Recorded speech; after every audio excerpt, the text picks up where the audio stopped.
Ravi de vous retrouver, merci de votre fidélité, et puis ravi de retrouver aussi nos invités, nos éditorialistes. On commence par l'ancien, Dominique Volton. Bonjour, directeur de recherche au CNRS. Vous n'êtes pas encore en pré-retraite? Non, mais il y en a un qui va recevoir de temps en temps un retour verbal, il va s'en Bon, je sens que je vais avoir des ennuis. Je que les chercheurs, nous ne nous arrêtons jamais de travailler. C'est vrai, puis en ce moment, les chercheurs, ils marchent beaucoup aussi. Nous, ils marchent. On aura l'occasion peut-être d'en parler. La différence entre nous, c'est que nous et d'autres professions, c'est que nous, on sait qu'on ne sait rien. Ouais. Les journalistes aussi commencent à savoir qu'ils ne savent rien. Comme Éric Zemmour du Figaro. Bonjour Éric. Bonjour. Ça va bien? Vous savez que vous ne savez rien. Oh, depuis longtemps. Bon. À côté de lui, un jeune homme qu'on aime bien ici, Nadir Djenad de Beurre FM. Bonjour Nadir. Bonjour Jean-Marc. Ça va? Ça va. Bon. Et puis on a la chance d'accueillir quelqu'un qui très gentiment est venu nous voir, c'est Claude Issiard. Bonjour. Bonjour, très gentiment, on verra. Ouais, très gentiment. A priori, fondateur. Dominique Volton. Non mais Dominique Volton va se calmer. J'essaie de vouloir me toucher. Il n'a pas de cheveux. Alors, quand même, rappelons que Claude Issiard est le fondateur et le directeur d'une radio qui s'appelle Tropic FM, qu'on peut entendre sur quel... Alors, en Ile-de-France, sur le 92.6 et puis partout dans le sur monde, Internet. grâce à Internet, partout dans le monde. Voilà, en parlant d'Internet, nous, on a une adresse mail à vous communiquer pour nous complimenter ou nous engueuler. On répond toujours, on essaie en tout cas. Ça va s'afficher, c'est ça, oui, voilà. hebdofranço@rfo.fr, hebdofranço@rfo.fr. Voilà. Alors, pour cette émission. En français, c'est courriel. En français, c'est courriel, me précise Dominique Volton, qui a vraiment décidé de mettre son grain de sel partout. C'est relevé par... Ça s'appelle la bouche du coche. Pas du tout, c'est dans tous les dictionnaires. Si vous étiez dans des endroits du monde où la langue française est à défendre, vous verriez que... Comme au Québec, où tout commence par un Q et tout finit par un bec. Donc. Alors, on commence quand même l'émission, si Dominique Volton le veut bien, avec un thème et un seul, la crise aux Antilles. Alors, on est vendredi aujourd'hui, pour ne rien vous cacher, c'est le jour où on enregistre l'émission, c'est le 38e jour de grève, et un accord partiel semble se dessiner entre les différentes parties en Guadeloupe. Entre, d'un côté, une partie du patronat et le LKP, le collectif dirigé par Élie Domota. Alors, le MEDEF local se fait encore un peu tirer l'oreille. On verra dans les jours qui viennent si il rejoint aussi les négociations. Mais un premier accord partiel est signé. Je le résume en peu de mots. Les collectivités locales mettent 50 € dans l'affaire, les employeurs 50 €, et puis l'État a mis la main au portefeuille avec 80 €. On est à 180, tout proche du chiffre fatidique des 200 € mensuels demandés par le LKP. Alors, je me tourne vers Nadir. Nadir, 5 semaines de grève, où étaient les réticences pour que ce soit si long, si dur, si âpre, pour aboutir à un résultat, et encore un résultat qui aujourd'hui, au jour où nous enregistrons, vendredi, est partiel? Alors, il y a plusieurs choses. Tout d'abord, les mesures proposées par le gouvernement étaient souvent jugées inefficaces par le LKP, qui estimait qu'elles faisaient l'impasse sur les causes profondes de la situation économique désastreuse de la Guadeloupe. La hausse de salaire est certes indispensable, mais elle n'est pas à la hauteur du drame vécu par les Guadeloupéens. Donc il y a dès le début une demande de justice sociale. Deuxième point, il y a les réticences liées aussi à la méfiance entre le gouvernement et le LKP. Une méfiance également entre le LKP et le patronat. On se souvient de la dit qu'il y a eu des pressions physiques sur lui. Exactement. Ce qui est d'ailleurs démenti par le préfet. Démenti par le préfet. On se souvient du départ précipité d'Yves Gégaud de la Guadeloupe il y a une quinzaine de jours, un départ qui a été très mal vécu sur place et qui a conforté le sentiment d'exclusion, d'abandon de l'État. Donc les négociations entraînées en raison aussi de cette méfiance. Troisième point, les réticences liées aussi aux revendications et notamment la principale, et vous l'avez évoqué, les fameux 200 €. Vous avez parlé d'un accord qui a été signé, mais pour l'instant seulement entre 15 000 et 17 000 salariés seraient concernés sur les 45 000. Sur 85 000. Sur 85 000, en raison de l'absence justement à cette signature du MEDEF et de quelques organisations patronales. Donc ce qui montre qu'il y a vraiment une réticence du patronat local, du MEDEF, concernant cette revendication des 200 €. Réticence aussi de l'État, mais il faut bien dire que l'État a tergiversé aussi sur cette question.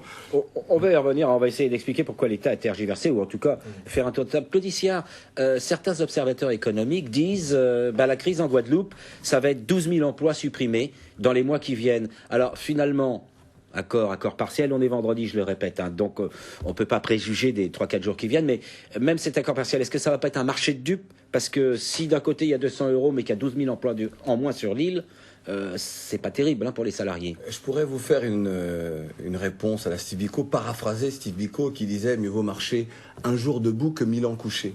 Alors c'est à la fois une question étonnante, parce que vous avez là donc des Français d'outre-mer qui ont des revendications légitimes, salariales, sociales. On va beaucoup plus loin aujourd'hui maintenant, puisqu'on est sur l'identité, on est sur le respect aussi pour nos spécificités identitaires et culturelles.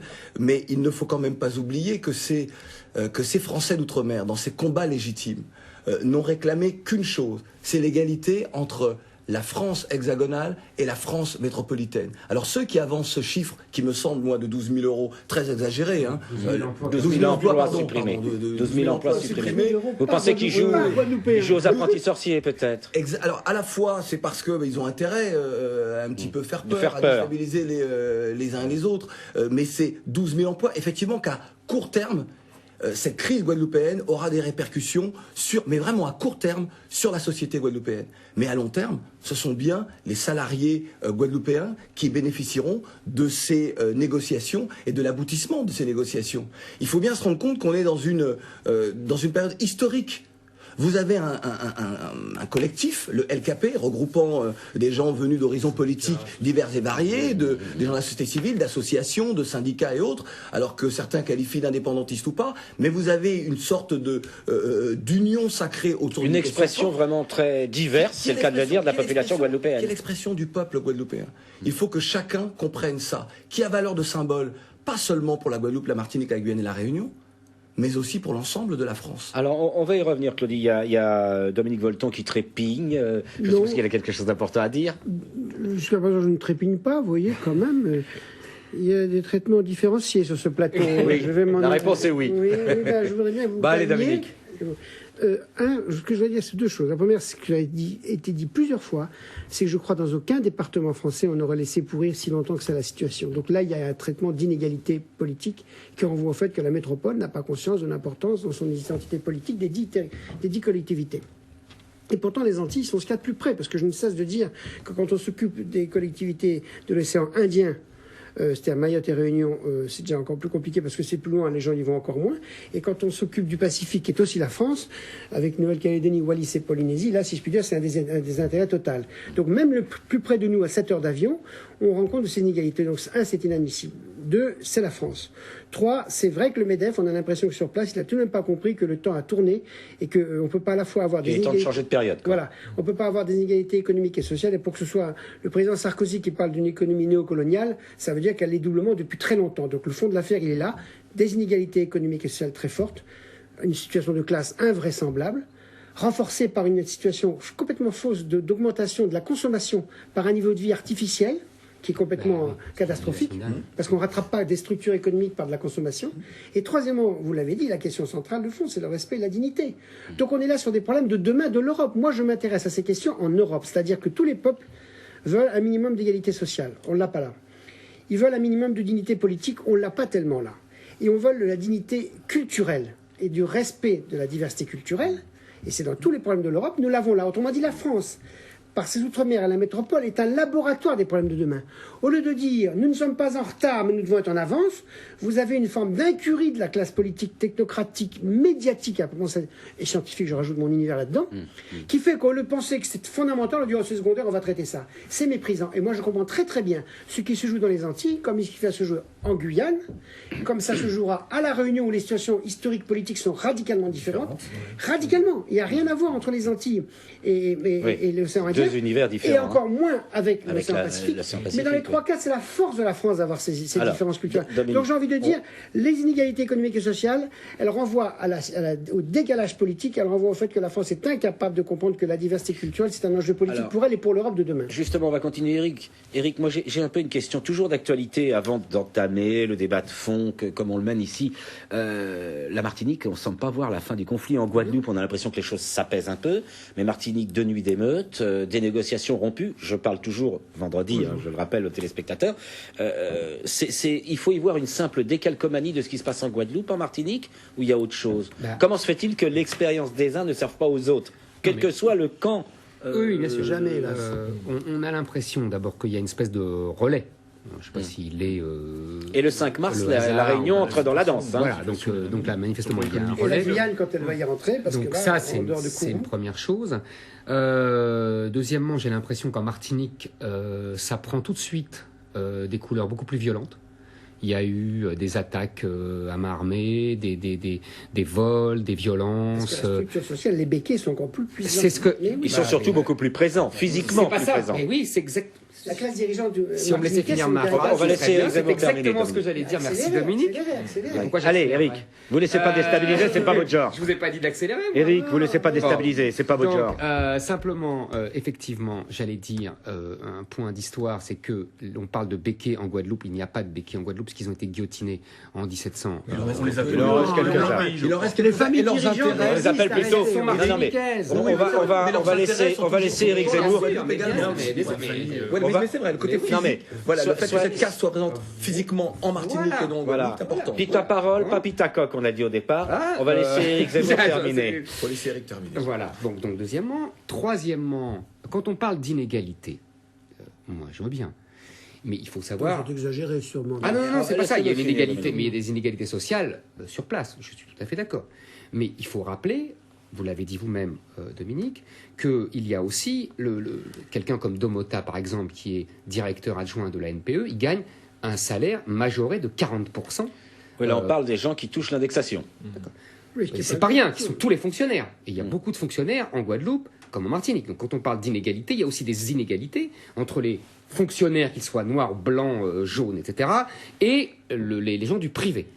Quand Claude Issiard balaye d'un revers de main les 12 000, je ne sais pas si ce sera 12 000 emplois perdus, j'en sais rien. Je suis d'accord que le chiffre, je n'en sais rien. En revanche, ce qui est sûr, c'est que ceux qui payent, c'est ceux qui sont payés moins cher et qui en plus sont dans le privé noir ou blanc. Petits, etc. Moi, ce qui me gêne dans Vous êtes en train de dire, il y a les fonctionnaires qui sont bien tranquilles, ils peuvent faire la grève, il leur arrivera rien. C'est exactement ça. Un discours qu'on entend. Et qui sont payés 40% de mieux. C'est quand Et même qui sont une payés grève 40% de qui mieux. coûte très cher au peuple guadeloupéen, quel que soit. Mais je suis d'accord. Ouais. Mais pas à Domota qui est payé, lui, 40% de plus. Ouais. Non, mais je veux dire, je prends un attendez. exemple, parce qu'il est en avant. Donc, On peut pas dire On comprend bien. On va laisser. On peut dire ça. Non. Éric Zemmour peut dire ça, on n'est pas obligé d'être d'accord. Oui, mais ça ne veut rien dire. Voilà. Pourquoi ça ne veut rien dire? Parce que c'est comme si vous disiez le premier secrétaire du Parti Socialiste, le premier secrétaire de l'UMP, Mais parce que et fonctionnaire. vous avez raison, on s'en fout. Dominique. Ça ne veut rien dire. Vous avez raison. C'est important d'être un leader politique et c'est difficile dans un Vous avez pays comme raison, celui-ci. Dominique. On vous va avez raison. laisser Ce que je veux dire par là, c'est que lui-même. derrière Domota, il y a tous les gens qui sont aussi. En des gros, vous dites fonctionnaires qu'il y a et qui deux sont payés. partis dans la population. Voilà. L'UMP Mais c'est dirigé un des par des problèmes. fonctionnaires, par Mais des bien sûr, énarques. mais bien sûr, Même sauf chose que pour le c'est- Parti mais bien Socialiste, sûr. on ne dit pas ça en France. Non, mais S'il vous je veux plaît. dire, ce que je veux dire, c'est Éric que- Zemmour. Non, ce que je veux dire, Je vais c'est que vous les. demander de vous arrêter un instant pour vous redonner la parole, parce que je pense que le téléspectateur ne peut pas vous Merci. entendre si vous êtes trois à parler Ce en que même je voulais temps. dire, c'est Et, que. je vais vous demander de finir Oui. assez rapidement. Mais j'ai fini très vite. Ce que je veux dire, c'est que ce qui me gêne dans toute cette histoire, c'est que les gens de Domota flirtent tout le temps avec la racialisation du conflit. C'est-à-dire que quand ils disent, quand ils disent les gendarmes viennent casser du nègre, Bah, quand c'est ils vrai. disent, C'est factuellement vrai. non, Laissez-le non, terminer comme les gendarmes vous allez lui font leur répondre. boulot, Dominique, avec lesquels ils sont. Dominique, On est sur on va place. vous donner la Je veux parole dire, les juste mots ont une après. importance. Quand Non, il les dit, faits, les faits. quand Dominique, il dit, Dominique, on va vous donner la parole juste après. La Guadeloupe n'est pas à eux, elle est à nous. Mais elle est autant à eux qu'à nous. Cette chanson-là est profondément raciste. Personne ne s'en plaint. Les Blancs qui sont là, en Martinique comme en Guadeloupe, ils étaient même avant les Noirs, là. C'est parce que c'est eux qui ont fait venir les Noirs en esclavage. Ils sont bien là. Donc elle leur appartient autant, la Martinique. Donc je pense que depuis le début, ils flirtent avec ça pour jouer, parce que lui, c'est un indépendantiste. Il joue avec les symboles. Toutes ces dates sont soit le sacre d'Obama, soit l'abolition de l'esclavage. Il joue sur les symboles noirs-blancs. Alors, Eric, on va essayer d'avancer un peu. Je crois Les qu'on Blancs va- et les Noirs sont Dominique, français comme... Alors, je veux dire deux choses Claudia, simples. Dominique De l'ordre Volton du- d'abord, de l'ordre- ensuite Nadir. De l'ordre du politique et de l'économie. Si des populations commencent à revendiquer... Il faut quand même écouter les gens d'abord, il faut faire des enquêtes. Vous êtes journaliste, allez sur place. Les inégalités sont criantes, les inégalités des Blancs à l'égard... Vous permettez, les inégalités à l'égard des Antillais sont criantes, elles se voient. Oui, vous avez raison, les fonctionnaires et un certain nombre d'autres ont des indexations, ça ne retire rien au fait que ça accentue encore plus l'inégalité avec une partie des populations.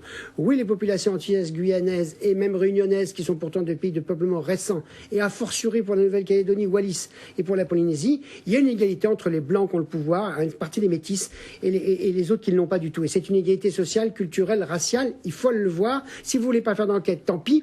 Mais si les gens se revendiquent de ça, au lieu de les condamner, il faut d'abord comprendre pourquoi ils mettent... D'autre part, en France, pour l'instant, en France, pour l'instant, que ce soit en métropole ou dans les Outre-mer, je n'ai jamais vu de revendication notion d'identité raciale et indépendantiste. Il y a des indépendantistes en Nouvelle-Calédonie et en Polynésie, bien sûr. Domata est indépendantiste. Il y en a les Antilles. C'est un courant de pensée comme un autre, et je ne vois pas au nom de quoi, depuis un mois et demi que se configure, une bonne partie de la presse de droite, mais ça en est même caricatural. Au lieu d'examiner le problème, n'arrête pas de condamner. Deuxième chose économiquement. Quand on est à moins 12, quand on fait une...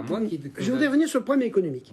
Les Outre-mer français sont des populations, vous permettez, économiquement riches globalement. C'est paradoxal, il y a des inégalités riches globalement par rapport à leur alentour. Eh ben oui, c'est exactement et ce que je n'arrête pas de dire ici et ailleurs, c'est que, vous permettez, les Outre-mer, c'est riche parce qu'il y a du transfert d'argent, même s'il est inégalitaire, et il y a même, si je puis dire, beaucoup trop de consommation. Donc on est dans des économies artificielles, on est d'accord. Absolument. Mais ces économies artificielles, aussi artificielles soient-elles, elles laissent une possibilité pour travailler alentour. Et quand on dit il y aura peut-être moins 12 000 emplois, et un peu plus si on prend l'exemple des Antilles, moi je dis il faudrait quand même que le système politique français sorte de cette vision de l'outre-mer bunker, autrement dit, un, on a du racisme sur place et des inégalités. Deux, on n'a même pas de curiosité, de générosité et d'intérêt pour tout ce qui est autour. Et du coup, si on développait des liens économiques avec l'ensemble des Antilles, le plateau amazonien pour les Antilles, puisqu'on parle de ça aujourd'hui, pour la Guyane, pour l'océan Indien, c'est une évidence. Vous avez Madagascar, vous avez les Comores, et vous avez Seychelles derrière. Et si vous prenez l'ensemble de la Micronésie, de la Mélanésie, de la Polynésie pour les territoires français de Pacifique, nous aurions là des capacités de développement économique gigantesques, parce que chez nous, même s'il y a des égalités, les gosses ont de l'éducation, il y a de la santé, vous comprenez ce que je veux dire? Donc, il y a un minimum républicain. Qu'est-ce qu'attend la France au lieu de dire il y aura moins 12 000, de dire mais attendez, nous avons une responsabilité de développement économique à l'égard de la zone alentour qui est toujours plus pauvre que nous. Dominique, c'est bien pour ça que Domata et ses hommes ne parlent jamais d'indépendance. Parce que justement, ils savent bien que ils sont humiliés de l'humiliation dont ils ont été obligés. Je crois que vous avez Éric et Dominique, l'un et l'autre. Éric et Dominique. S'il vous plaît. S'il vous plaît. Dominique, je vais vous demander, s'il vous plaît, de ne pas recommencer. Là, vous êtes en train de réduire l'émission à des invectives. Ça va rien. Alors, il y a Nadir qui vous laisse exprimer. Je pense que, à la fois Éric et Dominique ont commencé à aborder les problèmes globaux. Et si on essayait de les serrer un par un, moi, déjà, il y a une chose qui m'interpelle un peu quelque part. Éric Zemmour parlait d'Élie de Mota, mais ce que je trouve surtout, c'est l'insistance d'un certain nombre d'hommes politiques métropolitains et d'un certain nombre de médias en métropole qui parlent toujours de la spécificité guadeloupéenne. Et je me suis posé la question, bien sûr qu'il y a des spécificités, mais est-ce que c'est pas aussi un moyen, l'un des moyens, d'éviter une contagion en métropole? Alors, pour les hommes politiques, très certainement. Le premier d'entre eux, d'ailleurs, le président de la République, a soigneusement évité, dès le début de la crise, il a affirmé que c'était une crise spécifique et qui méritait des solutions spécifiques. Vu le contexte économique et social en Hexagone même... Ce qui est très grave. Vu le contexte économique et social en Hexagone, c'est clair qu'il y a une peur de la contagion. Il faut aussi se rappeler des révoltes grecques. Alors, on construit un cordon sanitaire mental en disant là, c'est spécial, c'est des gens qui viennent de l'esclavage. Non mais on s'écoute. Dominique, on s'écoute parce que je pense que c'est une discussion vraiment importante pour les gens. Il ne s'agit pas de nier ici, surtout à François, les spécificités de ces régions. Mais peut-être que ça peut devenir un argument politique pour, entre guillemets, séparer. Mentalement, en tout cas, ces régions de la métropole. Effectivement. Donc, il y avait cette volonté du président de la République. Après, il était obligé de s'impliquer, surtout lorsqu'il y a eu un mort, un syndicaliste qui a été tué la semaine dernière. On ne sait toujours pas dans quelles conditions. On ne sait toujours pas dans quelles conditions, mais rappelez-vous quand même, il y avait à chaque fois dans le discours des responsables politiques, de l'entourage du président de la République, c'est une crise spécifique et il faut apporter des solutions spécifiques et ça n'a rien à voir avec la solution en métropole. Imaginez-vous ici qu'on demande une hausse de 200 € sur les salaires. C'est en plus humiliant, rajoute un incident. On laisse finir Nadir, ensuite Claudicia. Juste sur les médias. Moi, je pense que les médias, tout d'abord, les médias ont découvert, je suis désolé, ont découvert ce qu'étaient les Antilles. On a vraiment ce sentiment. Les médias ont très peu abordé la crise. C'est ça que vous nous dites? Pas loin. Pas loin. Non, les médias ont découvert, mais il y a une méconnaissance aussi. Je pense que c'est de la maladresse. Il y a une méconnaissance de ce qui se passe. Les médias ont appris, par exemple... Dominique prononce souvent le mot d'indifférence. D'indifférence, maladresse. On a appris, par exemple, que le coût de la vie est 2 fois, 3 fois supérieur à celui de l'Hexagone. Je pense que beaucoup de journalistes l'ont appris à ce jour-là, à ce moment-là. Donc, je pense que c'est plutôt de la maladresse qu'une volonté, justement, de ne pas faire que la crise se propage à l'Hexagone. vous dites Madame Ascolicia. Je vois sur Tropic FM, nos auditeurs à longueur de libre antenne ont dit et ont répété, c'est un mépris inacceptable. C'est ce qui a d'ailleurs nourri aussi le LKP, pas seulement en Guadeloupe, mais également dans l'Hexagone. Par exemple, puisqu'on parle beaucoup des médias, on emploie le terme, on l'emploie aussi aux Antilles, en Guyane et à La Réunion, on l'emploie malheureusement ici, je l'ai entendu sur ce plateau, le mot métropole. Le mot métropole, la signification de métropole est très simple. État qui administre des territoires qu'il a conquis. On a un vrai problème. C'est ajouter. Attendez. Il y en a qui disent hexagone, d'autres métropoles, d'autres qui disent la France. On dit souvent la France. On peut dire Paris. Ça prouve bien peut-être qu'il y a une difficulté quelque part. Ça veut dire qu'à travers ces terminologies-là aussi, on crée un schisme entre les Français. Alors nous, on se bat avec cet esprit républicain, peut-être un petit peu angélique, de la France une et indivisible. Les Français d'outre-mer et Français de l'Hexagone sont tous, quoi qu'il arrive, des Français. Et malheureusement, on voit bien qu'à travers le traitement de l'information, on voit bien à travers, on va peut-être parler du Figaro tout à l'heure, mais de faire un sondage pour demander... On en parlera du sondage. On en parlera tout à l'heure. Lorsque tout à l'heure, Éric parlait de on est venu casser du nègre, oui c'est vrai.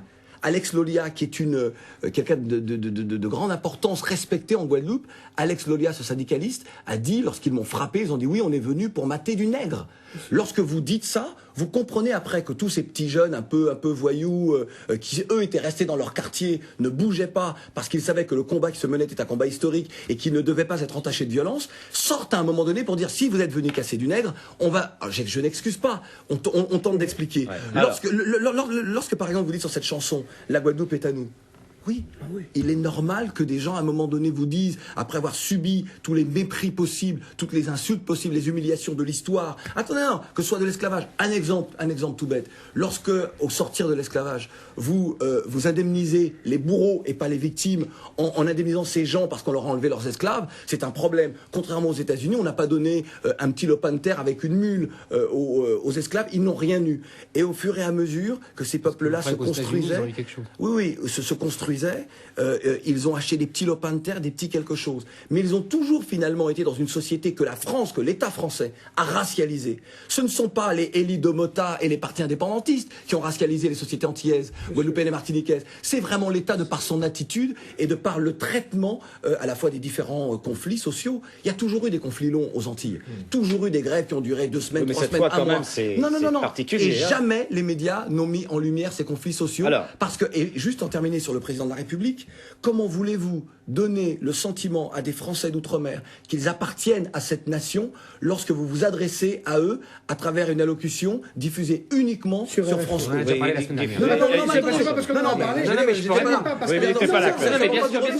Comment se fait-il que 3 jours avant, le président était donc donné encore une allocution, n'ait pas parlé de ça, n'ait pas évoqué la Guadeloupe? Exactement. Peut-être Claudie que je me répète, la stratégie peut-être que c'est la stratégie de contagion, de non-contagion. Mais qu'importe, j'imagine, la contagion, elle est là. Mettez-vous à la place d'un gouvernement. Mais c'est idiot, c'est une mauvaise stratégie. On écrit à l'Élysée, signé Claude Fiarc. Je l'ai fait. Bon, très bien. Alors, Éric Zemmour et ensuite Dominique Volton. Moi, j'aimerais qu'on avance un peu. Si Dominique veut dire d'abord, moi je voulais répondre à Claudie. On va essayer d'aller vite parce qu'il nous reste à peine 30 minutes, ce qui va très vite, et on voudrait encore parler du sondage, du fameux sondage. On va faire la liaison. Allez, Dominique, Zemmour, c'est pas des problèmes d'opinion. Moi, il y a des sujets sur lesquels je ne suis pas compétent. Sur les Outre-mer, sur la mondialisation et la diversité culturelle, ça fait 10 ans que je ne sillonne le mot. Vous avez même écrit un livre, je crois. J'en ai écrit. Sur l'Outre-mer, j'en ai écrit 3. Sur la francophonie, les enjeux de la mondialisation, j'en ai écrit 5. On peut pas faire différent. Donc, bref, c'est pas que des opinions. Voyagez. Comparez, faites votre travail de journaliste et vous verrez que vous aurez d'autres opinions. Maintenant, si vous conservez vos opinions, c'est indépendamment des faits. C'est pas ça que je voulais dire. Je veux dire que sur les Outre-mer, nous avons un universalisme de retard, la France. Universalisme de retard sur les inégalités économiques, sur les inégalités politiques et naturellement sur les inégalités culturelles. Par Yazid Sebag.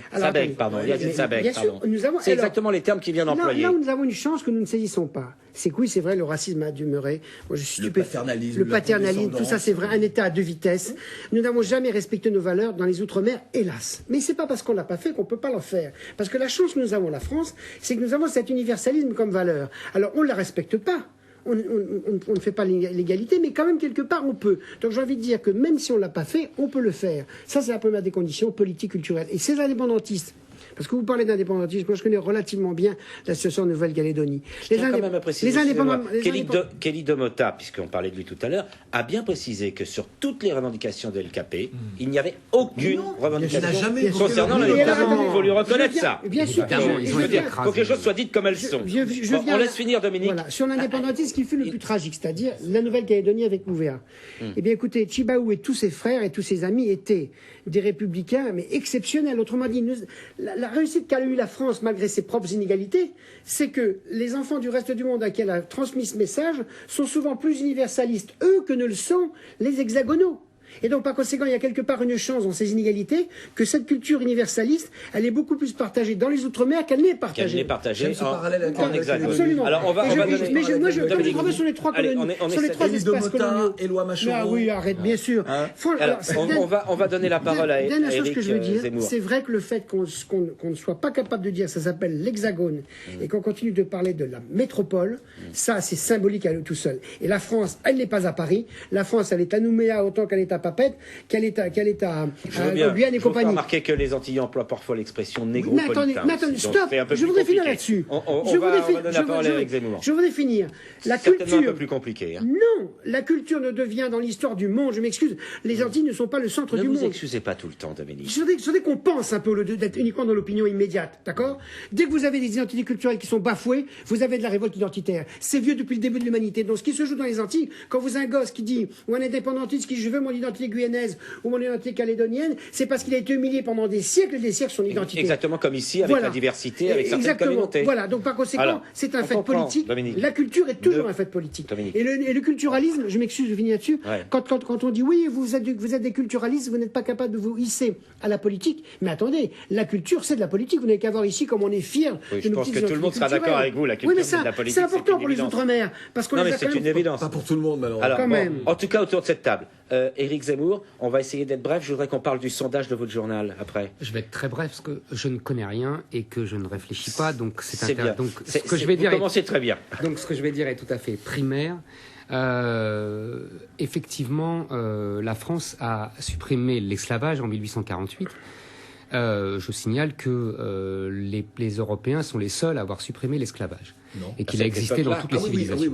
À cette époque-là. Deuxièmement, non mais parce que ça tourne toujours au procès de la France, donc c'est intéressant. Il n'a qu'à voir les pays autour qui sont devenus indépendants, qui se sont déclarés indépendants de la France, comme Haïti, et on voit la différence. Je peux vous faire remarquer, Éric Zemmour, qu'Haïti a remboursé. Haïti a été rançonné par l'État français. Non, Haïti a remboursé des sommes folles. Rançonné. Rançonné, si vous préférez. En tout cas, Haïti était la perle coloniale française. Attendez, stop. Haïti a été la perle à l'époque de Saint-Domingue, à l'époque où il y avait des esclaves et où l'inhumanité s'exprimait sur cette terre. On va laisser Éric Zemmour terminer. C'est à ce moment-là que c'était une perle. Je pense que tout le monde a entendu. C'est un lieu de crime. Il y a eu des esclaves partout. Mais oui, c'est autant de lieux de crime. Mais attendez. D'accord, mais c'est en tout cas, Éric, on va laisser finir Éric. Oublions Saint-Domingue et Haïti. Non, parce qu'on voit ce que la France honteuse, la France qui est accusée, on voit ce qu'elle fait quand elle garde d'anciennes colonies et qu'elle en fait des départements. Et ce qui est... Ben oui, je suis désolé. Depuis 1947, grâce à l'action d'Aimé Césaire et de ses amis. Ce sont les indépendantistes qui se sont battus pour être départementalistes. C'est disons, vous voulez un peu d'histoire. Aimé Césaire, s'il vous plaît. S'il vous plaît. On n'arrivera pas au bout. On va pas arriver au bout. Éric. Parce que vous avez trop de éléments d'histoire, vous connaissez. Dominique, j'en connais autant. Vous n'allez pas recommencer. Arrêtez avec ça. Je vous ai demandé à chacun. Ça n'apporte rien au débat pour le téléspectateur. Ça suffit maintenant. Dominique. Eh ben oui, je ne suis pas d'accord avec lui. J'ai le droit de ne pas être d'accord avec lui. Non, c'est une question de fait. Je pense que tout autour, s'il vous plaît, les téléspectateurs n'entendent rien. Sont les plus riches de toute la région. Alors c'est que c'est pas si mal, hein, et qu'il faut arrêter. Mais bien sûr que c'est artificiel, c'est transféré par la France, par l'Hexagone, vous l'appelez comme vous voulez. Donc on est bien d'accord. Donc ne dites pas que la France ne fait rien. La France fait un effort colossal. Mais c'est le minimum. Mais non, c'est pas un département, région d'outre-mer, mais pas du région française comme les autres, régie par les mêmes lois. Pourquoi devrait-il faire plus ou moins qu'un département? Essayez choses. Mais pas du tout. Mais c'est là où vous rationalisez les choses. Pour moi, la Creuse. Mais oui, mais on en fait beaucoup pour la Creuse aussi. Mais c'est ce qui est normal. Mais oui, et on ne demande pas, doit-on garder la Creuse dans le giron français? Alors, bon, parce que ça n'a rien à voir, il n'y a pas on va laisser Éric Zemmour terminer. Et je voudrais qu'on enchaîne un peu. Je voudrais qu'on enchaîne un peu parce que justement, vous allez voir que on s'éloigne pas tellement du débat. Je vais vous demander d'abord d'essayer d'ordonner un peu le débat. Je comprends très bien la passion et c'est très bien. Mais il faut que le téléspectateur puisse comprendre ce que chacun dit. Qui que ce soit qui le dise et quoi qu'il dise. Moi, je voudrais qu'on revienne, mais vous allez voir qu'on quitte pas vraiment le débat. Bon, vous savez, les sondages, c'est un peu comme les hirondelles. Hein. Une seule ne fait pas le printemps, et un sondage non plus ne fait pas le printemps. Opinionway, qui est un institut de sondage qui travaille beaucoup avec un journal qui s'appelle Le Figaro, publie, je crois que c'est dans le Figaro Magazine, hein, demain je me tourne vers Éric Zemmour, un dossier avec un sondage. Et ce sondage dit que selon 51% des Français de métropole se déclarent favorables, je cite, à l'indépendance de la Guadeloupe. Moi, Éric Zemmour, puisque vous travaillez au Figaro, je vais vous poser la question tout simplement. Est-ce que cette question méritait d'être posée maintenant ? Écoutez, moi je ne suis pas à l'origine de ce sondage, j'ai pas demandé. Je pense des sondages en général que la réponse est toujours dans la question, quel que soit le sondage. Je pense par exemple que Le Monde fait des sondages tous les ans pour dire est-ce que les Français sont racistes et que ce sondage, à chaque fois, la réponse est dans la question. Donc là, si vous voulez... On comprend bien ce que vous dites. Oui, donc, si vous voulez, moi, bon, c'est pas honteux, c'est ça. Est-ce que la question se pose? Je dis, est-ce que la question mérite d'être posée maintenant? Non, parce que la question... Alors, non, la question est jamais... La question est posée à la faveur d'une crise et de revendications légitimes. J'ai bien dit, est-ce que la question mérite d'être posée maintenant, Claudie? De l'homme de la rue et de nos auditeurs aussi atropiques, ce qu'ils nous disent. Ça veut dire que lorsque nous, Français d'outre-mer, nous réclamons notre dû de l'égalité avec le reste de la France, on nous oppose une possibilité d'une autonomie ou d'une indépendance. Il y a plus de l'égalité parce qu'il y a des Français monuments. Non, attendez. Ça compte 16 milliards d'euros. Ça s'appelle solidarité. C'est honteux, c'est exactement. Vous avez fait les comptes sur la que le Corse, Figaro. Mais non, mais je suis d'accord, mais je suis d'accord. Est-ce que vous voudriez, Dominique, laissons finir Claudie. Mais qu'on dise pas qu'il n'y a pas S'il vous plaît, laissons finir Claudicia. Dans une telle question, il n'y a pas de recherche d'égalité. Non, je parlais pas.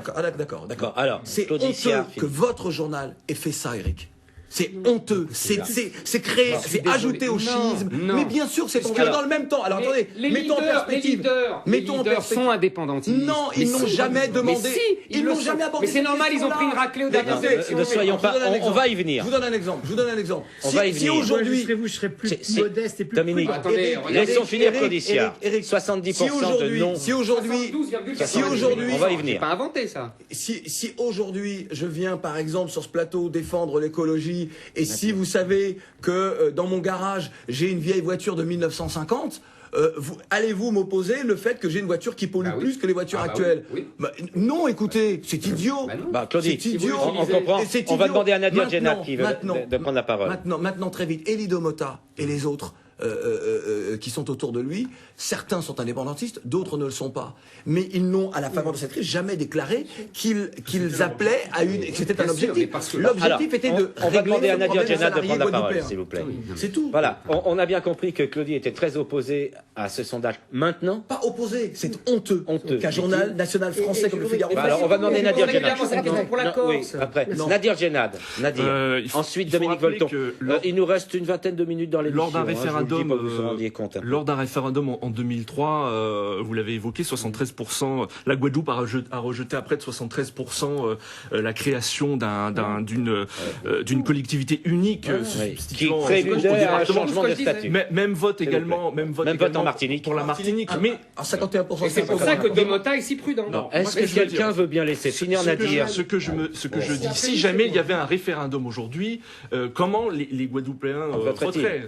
La question quand même peut se poser. Est-ce que les Guadeloupéens voteraient de la même manière? C'est-à-dire vous pensez, Nadir, que la question mérite d'être posée?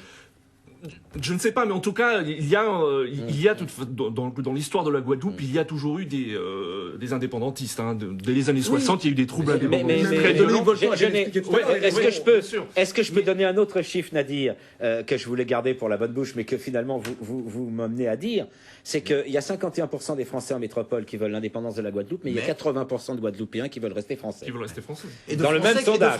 Et de Français qui soutiennent le mouvement guadeloupéen. Alors, d'égalité salariale. Donc la France n'est pas le... Nadir, fini, et ensuite Dominique. Voilà, 2 éléments, parce que j'entendais, je lisais une interview d'un sociologue que vous connaissez certainement, Michel Giraud, sociologue au CNRS, guadeloupéen, qui dit qu'il y a quand même une ambiguïté sur cette question de l'indépendance, parce que à chaque mouvement social, à chaque revendication, il y a toujours la question de l'identité, une question identitaire qui revient à la surface, mais sans aller jusqu'à l'indépendance. Il y a une espèce d'ambiguïté comme ça. Par exemple, les élus locaux. Il y a certains élus qui sont nationalistes, mais en même temps, ils ne rejettent pas le système actuel, puisqu'ils ont prospéré, ils ont réussi grâce à ce système. Alfred Marie-Jeanne, par exemple. Parce qu'on voit bien qu'autour, c'est une catastrophe. Il y a aussi la population. C'est plus complexe. Alors, on va avancer un peu. Il y a aussi la population. Il y a aussi la population, et là je cite Michel Giraud, la population, même si elle dénonce la situation actuelle, c'est clair qu'elle est quand même un petit peu hostile à l'indépendance en regardant ce qui se passe dans les îles voisines. Donc il y a quand même une ambiguïté sur cette question. Avançons un peu. Claude Iciard, là on parle de l'indépendance. Pardon, Dominique Volton. L'indépendance, elle est possible et souhaitable en Martinique et en Guadeloupe? Premièrement, les revendications d'indépendance, il faut quand même être honnête, elles existent depuis toujours dans les Outre-mer. Depuis toujours. Parce que vous avez des empires coloniaux, une partie des empires coloniaux sont devenus des territoires indépendants, et d'autres, donc par conséquent, ça n'a rien de scandaleux. Oui, la question n'est pas hors de propos. Par conséquent, ce que je n'aime pas, sauf que maintenant, la poser maintenant. Ce que je n'aime pas, c'est la stratégie du soupçon qui consiste à crier au loup sur le pseudo-risque d'indépendance politique de la Guadeloupe, de Martinique, de la Guyane, on pourrait continuer. À partir d'un mouvement social. Et j'ajoute que comme 80% des Antillais, comme vous l'avez dit vous-même, sont pour l'instant pas du tout pour l'indépendance. C'est ce que dit le sondage, le même sondage. Mais c'est pas grave, je me fiche du chiffre. Pour l'instant, ils suivent quand même un homme. Donc, si cet homme, parce qu'ils sont indépendantistes ou parce que cet homme incarne simplement le mouvement social à ce moment donné, cet homme incarne, il a le droit. Comme dirait Éric Zemmour, la réponse est contenue dans la question. Non, ça veut dire que par définition, cet homme incarne l'identité culturelle et politique pour l'instant. Et je trouve pervers, absolument pervers, et un peu paranoïaque cette stratégie du soupçon, c'est-à-dire cet homme est un leader. Voilà. De dire vous n'êtes pas un leader socialiste ou syndicaliste ou mutualiste ou associatif, vous êtes en fait un pervers qui veut l'indépendance. C'est tordu. J'ajoute que vous permettez, j'ajoute que c'est une manière, c'est un argument qui existe depuis toujours. Quand les luttes d'indépendance ont commencé, au lieu de traiter les problèmes politiques, on a immédiatement traité les gens qui étaient des nationalistes comme étant des indépendantistes. Le rapport entre l'indépendance, l'autonomie et le nationalisme, c'est un rapport extrêmement compliqué qui ne se vivent pas de la même manière. C'est pas ça que je voulais dire. Moi, je voulais dire que à partir du moment où vous avez une stratégie de soupçon comme ça, vous empêchez les métropolitains ou les hexagonaux de faire leur réflexion critique sur le fait qu'il y a quand même admis pendant très longtemps une France à 2 vitesses. Et ce que je n'arrête pas de dire, c'est... Il n'y a peut-être pas qu'en Guadeloupe et en Martinique. Mais bien sûr que non. La deuxième vitesse, j'ai plusieurs fois dit. Il y a plein d'endroits, même en métropole ou en hexagone, dans l'hexagone. Il ne faut pas exagérer. Même si vous avez une France à 2 vitesses dans l'hexagone, c'est pas de même nature qu'avec les Outre-mer. Par contre, là où je pose une question que j'ai plusieurs fois posée ici, vous avez 43 députés et sénateurs qui représentent les Outre-mer. Les élus d'Outre-mer. Je l'ai souvent dit. Vous avez souvent fustigé. Voilà. C'est-à-dire que je leur dis, clairement. on vous entend toujours sur le budget d'outre-mer, on vous entend pas sur les grandes causes de l'Hexagone. Et si on vous entendait un peu plus souvent sur les grandes causes de l'Hexagone, peut-être que vous obligeriez ces petits hexagonaux à comprendre que les outre-mer, c'est autre chose que des lieux de vacances. Parce que ce qui est pervers et sordide, c'est que les petits hexagonaux, ils veulent bien aller outre-mer pour les vacances en hiver. Mais ils veulent pas comprendre que c'est une société aussi riche, aussi complexe que la cher leur. Dominique, ils y vont de moins en moins, ils vont de plus en plus autour. Alors, ça on y vrai reviendra. problème de la Martinique et de la Guadeloupe. Dominique. Mais non, mais même avant, Eric, donc, ce que je veux dire par là, c'est que... Dominique, allez vite, il nous reste 15 minutes à peine. Si jamais même ces paradis de tourisme ne marchent pas, c'est peut-être parce qu'il y a des données culturelles spécifiques, mais c'est aussi parce que les inégalités, c'est tragique les paradis de tourisme, vous savez, parce que ça marche pas très longtemps, souvent ailleurs. Parce que quand vous allez à Fidji dans le Pacifique et quand vous allez aux Bahamas, vous vous apercevez que les conditions économiques sont fondamentales. Autrement dit, même les conditions économiques structurelles ne fonctionnent pas pour en faire un paradis touristique. Et en fortiori, ce n'est pas qu'un paradis touristique, parce que ce sont des sociétés à part entière. Alors, Claude Iciard, on revient à notre première question. Alors, la question de l'indépendance. Indépendance possible, souhaitable ou évolution du statut ou quoi? Alors, je vais être très court sur la question. Est-elle possible? Une indépendance est toujours possible. Évidemment. Est-elle souhaitable? Mais alors, est-elle souhaitable? Ce n'est pas nous qui pouvons en décider ici, mais le peuple guadeloupéen, qui, donc, vous l'avez dit, on l'a dit et répété, le peuple guadeloupéen, pas le peuple français. Ne le souhaite pas. Mais attendez, vous ne pouvez pas déclarer de façon unilatérale, voilà, nous, en France hexagonale, nous avons décidé que vous serez indépendants, donc cassez-vous. Ça marche pas comme ça. Non, Ça mais marche justement ce avec que une je veux dire, c'est que nationale. si consultation C'est une il y a, consultation c'est avec l'ensemble du peuple français ou le peuple guadeloupéen tout seul? Là, on est devant la contradiction. Hein. Non, c'est une consultation nationale, mais vous pouvez quand même laisser à ceux qui sont aujourd'hui français une voix prépondérante, la possibilité de dire oui ou non. Et les accords de Nouméa... Laissez finir, Claudie. Oui. Non, juste dire que là encore, mais Dominique a dit beaucoup de choses sur tout ça, ici Nadir également, elle dirait qu'on n'est pas d'accord. On est vraiment dans le mépris, dans le racisme. Le mot est peut-être fort, mais on est vraiment dans le racisme lorsque certains, de façon conscient ou inconscient, peut-être, j'accorde du crédit. Laissez parler Claudie Siard, enfin. Allez, partons de ce... Conscient ou inconscient, dit-il.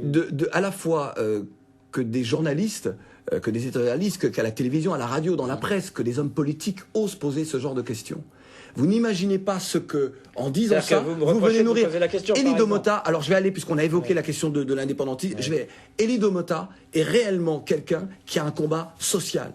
Il a, lui, dans son attelage, des gens qui, eux, veulent effectivement vraiment l'indépendance. Font partie, je ne vais pas citer de nom parce que c'est pas très important. C'est quelques mouvements. C'est pas une maladie honteuse de vouloir l'indépendance. Non, mais évidemment non. Personne ne trouve ici que ça soit scandaleux. On ne peut pas accuser le LKP d'être. En tant qu'association de nombreux syndicats et nombreuses associations, ils ont un but social. C'est clair. Exactement. Il ne faut pas être paranoïaque avec des stratégies partout. Alors attendez. Comme on voyait des communistes partout. Vous vous souvenez, avant, on voyait des communistes partout. Oui, McCarthy a fait ça pendant longtemps. Ça a bien marché. Alors, bon, il y en avait, d'accord, mais enfin le communisme... Il y en avait, mais il n'y en avait pas partout. Il s'est effondré tout seul, le communisme, et c'est pas nous qui l'avons sauvé. Tout seul, je ne suis pas sûr. Je pense que les peuples de l'ex-Union soviétique y ont bien participé, à mon humble avis. Mais écoutez, moi je viens d'Allemagne de l'Est, je peux vous dire qu'ils sont en train de se demander si ce qu'ils ont gagné, ce qu'ils ont perdu. Toute l'Europe centrale et orientale, c'est discutable. C'est compliqué. Moi j'ai une question à poser à Éric Zemmour, si vous voulez bien. Ça vous ennuie pas? Oui, on m'a pas laissé terminer. On vous laisse terminer. Pour ma première venue sur ce plateau. Ça va être la dernière, c'est ça. Mais non. Les auditeurs de Tropique FM qui nous regardent pourront témoigner et le dire dans la librairie. Allez-y, Claudie. C'est incroyable. Vous vouliez terminer. Juste dire. Moi, le petit blanc, c'est pareil. S'il vous plaît. Non, Dominique, venez à Tropique. Vous ferez vos. Passez-moi le séné, je vous passerai la barbe après. Allez. Je voudrais juste aussi. Vous savez, on n'a pas beaucoup parlé de ces 180 € aujourd'hui. Peut-être qu'on ira jusqu'aux 200 €. Juste rappeler quand même. Le problème, c'est aussi le contrôle des prix. Rendez compte qu'en Guadeloupe, il n'y a pas, le Conseil de la concurrence n'est pas présent en Guadeloupe et ne contrôle pas les prix. Imaginons par exemple qu'on n'ait pas réussi à obtenir ces 180 €, ces 200 €. Mais que l'on ait fait pression sur ce patronat, sur cette caste de gens qui ont la grande distribution entre leurs mains, qu'on ait fait en sorte de ramener des prix. L'énergie, le régime foncier, le régime foncier, les prix, agricole, enfin bref, que ce soit agricole ou industriel. Et imaginons que l'on ait ramené ces prix-là à un juste prix, à la fois un juste prix et un prix très proche de celui de l'Hexagone.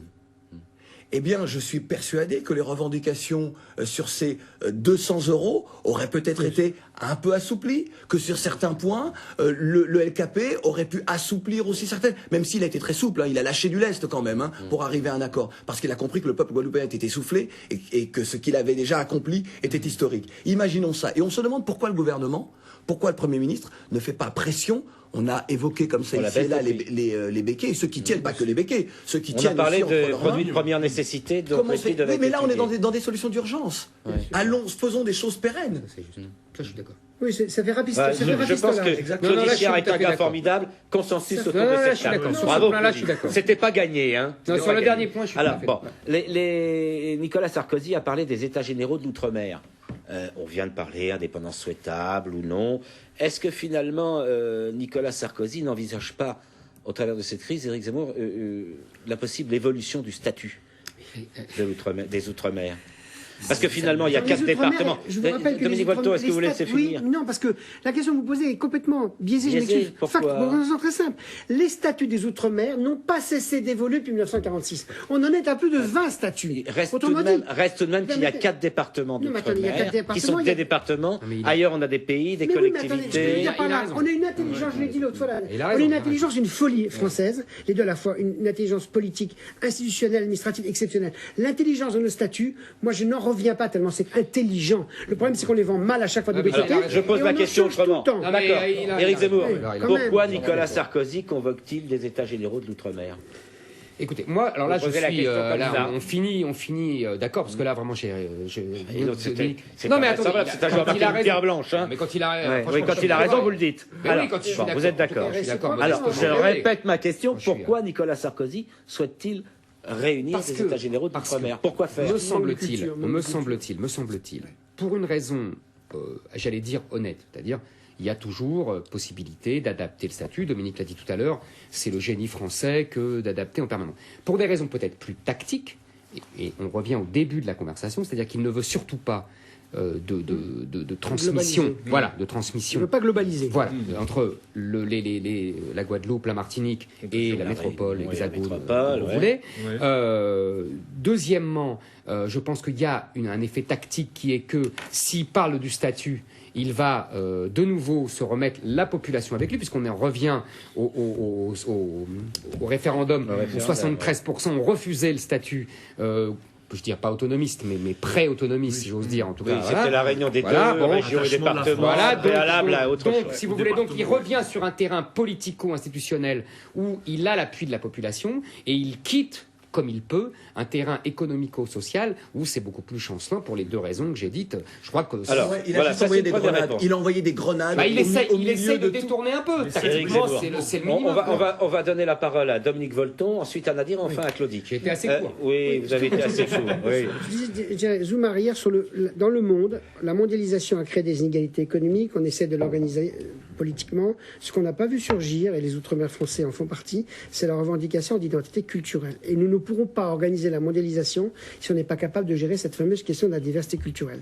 Donc là où je pense que nos élites françaises, qu'elles soient de droite, autrement dit, ce que je reproche à la droite aujourd'hui, ou ce qu'on peut leur reprocher, on aurait pu reprocher exactement la même chose à la gauche. La gauche, paradoxalement, depuis 20 ans, n'a rien fait d'extraordinaire non plus sur les Outre-mer. Elle ne l'a pas pu se penser, un peu moins d'inégalité, mais elle n'a pas pu se penser. Je reviens sur la question que vous posez. Sur les États généraux. Oui, sur les États généraux. Je crains que si jamais on croit s'en sortir en reglissant sur le terrain institutionnel, en oubliant que la question de l'identité culturelle monte partout dans le monde, on aura là une mauvaise surprise. Autrement dit, on ne peut plus penser à la question des statuts aujourd'hui, en l'an 2010, comme on l'a pensé dans les années 70-80. Parce qu'entre-temps, les peuples ont assumé leurs identités culturelles et ils veulent à la fois être guadeloupéens, antillais et français ou européens, mais on ne pourra pas dire, écoutez, on ne va pas leur faire un chantage indépendance ou appartenance à la France, parce que sinon ça, mon petit coco, ça marche plus. Vous nous avez fait ce coup-là 4 fois de suite en 40 ans, maintenant on veut être français et avec une revendication d'identité culturelle. Donc c'est pour ça que j'ai envie de dire aux élites politiques, si c'est en l'occurrence le président Sarkozy, faites attention par rapport à l'argument employé par Zemmour. C'est pas sûr que le coup marche cette fois-ci, il marchera de moins en moins si on fait pas à la fois politique, économique, social et culture, ça pètera. Voilà. Un mot simplement, vraiment un mot, parce que c'est une assise, vraiment, parce que c'est un désaccord de fond que j'ai, et c'est pas du tout méprisant ce que je dis, c'est un désaccord de fond que j'ai avec Dominique. Je pense que la France, le génie français, c'est l'assimilation, c'est contraire aux identités culturelles, comme dit. Plusieurs ethnies, mais une seule culture. Exactement. Non, mais je sais qu'on n'est pas d'accord, c'est pas pour. On n'est pas d'accord. Mais c'est pas mais ça. au moins c'est clair. À l'UNESCO une convention, la France n'assimile l'a pas. signée. Je sais, On n'assimile pas des gens qu'on méprise. mais on les méprise. Non, ça c'est vrai. Oui, non, mais c'est une bonne phrase. Alors, C'est une bonne Claudicia, phrase. c'est au moins on Puis comprend ce que dit Eric assimiler, Zemmour. non, assimilation, ça veut dire que vous avez un centre. Ouais. Non, mais Oui, non. absolument, mais elle est terrible cette phrase. Mais il n'y a pas de centre. Il y a un centre. Bon, Mais dans la mondialisation, il n'y a pas de Mais centre. si. De toute Bon, façon, alors, il y a des puissances. on vit la crise de la mondialisation. Il y a des Alors, puissances. on va donner la parole à Claudicia pour les 5 dernières minutes, comme dans le fameux J'ai 5 feuilleton. minutes à moi. Non, vous n'avez pas 5 minutes à vous. Non, détrompez-vous. Détendez-vous, il vous reste 1 ou 2 minutes. Je suis un homme qui partage. Alors. Non, juste très court sur les États généraux. Je pense que le président de la République, son camp, je pense que ces gens sont perdus. Le président est perdu. Les États généraux, tout ça s'est décidé un petit peu dans l'urgence. Alors effectivement, en ce moment, l'histoire s'écrit au présent. On écrit l'histoire au présent sur cette problématique guadeloupéenne et outre-mer en général. C'est-à-dire que personne ne sait ce qu'on va mettre dans les États généraux. Mais finalement, il a à la fois répondu à son camp, à ce que les uns et les autres voulaient. Il a tenté de répondre aux élus d'outre-mer. Il a tenté de... Pour moi, il a envoyé une grenade au milieu en se disant il y a des indépendantistes dans l'histoire. Si je dis ça, peut-être que ça... Je pense que là, il n'a Exactement. Il navigue à vue et pour l'instant. Navigation à vue et combination. Et la question sur le statut, c'est vrai qu'il y a. Nous avons la République française est magnifique. Il y a. Oui, hein, Eric, vous qui pensez que. Hein, non, je pense pas. Nous avons tous les outils. Nous avons. Voilà. S'il vous plaît. Nous avons tous les outils pour régler le problème. Il faut juste que ceux qui ont à cœur de défendre l'esprit républicain l'appliquent partout. Donc on a les outils. Bon. Bien sûr. Alors, On a la Nadir, boîte à vous outils. vous êtes pas exprimé sur les états généraux de l'outre-mer. Vous avez quelque chose à... C'est lui le patron. Non, mais tout a été dit. Tout a été dit, mais moi, j'aimerais juste ajouter, en fait, je pense qu'on ne résoudra pas la crise si on n'aura pas fait, si on ne sera pas revenu justement sur la situation, sur le passé, sur ces vestiges un petit peu de l'époque coloniale, sur ce monopole, il reste encore un abcès. Voilà, un abcès qui n'a pas été crevé parce que un abcès qui n'a pas été crevé parce que ce monopole est vécu d'une façon insupportable, que 1% de la population, en l'occurrence, hein, on les appelle les béquets, détiennent 90% des richesses. C'est hérité de ce système, colonial, et tout mouvement social est obligé quand même de remettre de charrier quand même cette question identitaire qui justement qui est ça en fait partie, quoi. Voilà. Alors, très vite. Juste moi, dire d'accord, mais que ce pan de l'histoire de France, qu'est l'esclavage, les peuples dont nous parlons étaient esclaves il y a 161 ans. C'est rien dans l'histoire de l'humanité. Sont devenus français en 1948 sans réellement l'être. Non, attendez. Et sont donc départements français rentrés pleinement dans la nation depuis 46. C'est rien du tout. On n'en fait pas des Français comme les autres. C'est trop récente pour que non, mais très clairement, pour que les mépris, les petites idées préconçues sur l'un et sur l'autre se soient, et les préjugés. Mais sinon, on peut pas. Vous avez raison, c'est rien 160 ans, mais en même temps, c'est beaucoup. C'est quand même 6 générations. Vous voyez, c'est en même temps rien et beaucoup. C'est rien lorsque l'autre n'arrive pas à vous accepter comme vous êtes. Bien sûr. C'est rien du tout. Vous êtes obligé de vous battre pour dire, mais attendez, nous sommes maintenant dans le même giron. Et pourtant, il y a une égalité. Vous savez, alors, on va finir parce que j'ai une question à poser, une dernière, et vous allez voir, on va dans le même sens. Oui, Hier, jeudi, tout du moins, François Fillon a reçu les élus d'outre-mer, sauf ceux de Martinique, vu la situation en Martinique, pour étudier la loi économique de l'outre-mer qui doit passer en mars prochain à l'Assemblée. Christiane Taubira est sortie de la réunion en disant ce texte est périmé. Ce qui s'est passé, ou ce qui se passe en Guadeloupe, en Martinique, et c'est à Éric Zemmour que je vais poser la question. Il nous reste 2 minutes, 3 minutes, chacun va aller très vite. Mais je vais commencer par Éric Zemmour. C'est une nouvelle période pour l'outre-mer? Ça sera plus jamais pareil?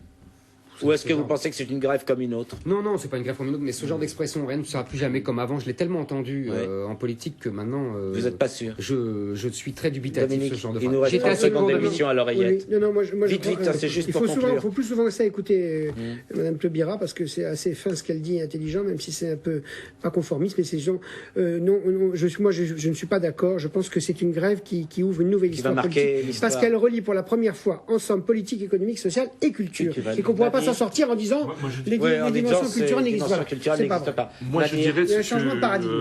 Que ce mouvement a vu la naissance du LKP, et pour la première fois, en fait, j'ai l'impression qu'un mouvement a réussi à fédérer autour de lui à la fois syndicats, partis politiques, associations, autour justement et opinion publique autour de 2 revendications. Et dans ce sens, je pense qu'il faudra compter dans l'avenir sur lui. Donc, demain, l'outre-mer, ça sera plus jamais la même chose? Ça sera plus jamais la même chose, évidemment. Et que la France hexagonale, que c'est la classe politique, que l'élite médiatique accepte l'histoire, ce pan de l'histoire de France, qui est à la fois l'esclavage, l'époque coloniale et aujourd'hui ce que nous vivons, qu'elle accepte cette histoire-là dans son intégralité. Et vous verrez, lorsque j'ai en face de moi un blanc, je n'ai pas un esclavagiste. Et moi, je ne suis pas un esclave. Mais c'est notre histoire commune. Bon, oui, évidemment, on sait avec Eric Zemmour, sauf que c'est notre histoire commune. On en finira comme ça aujourd'hui. Moi, je suis l'esclavagiste, alors là, non, vous êtes tranquille avec les esclavagistes. Je crois qu'Éric a dit les choses, Claude Issiard aussi. Voilà, ça a été un débat passionné, comme d'habitude. Vous savez bien que sur ce plateau, on essaie toujours d'aller jusqu'au bout des convictions. J'espère que vous nous serez fidèles la semaine prochaine. À la semaine prochaine. Et Claude Issiard, vous voyez, lui, ça lui a plu. Il a dit qu'il reviendra. Si on vous invite, enfin. Allez, bonne semaine et à bientôt.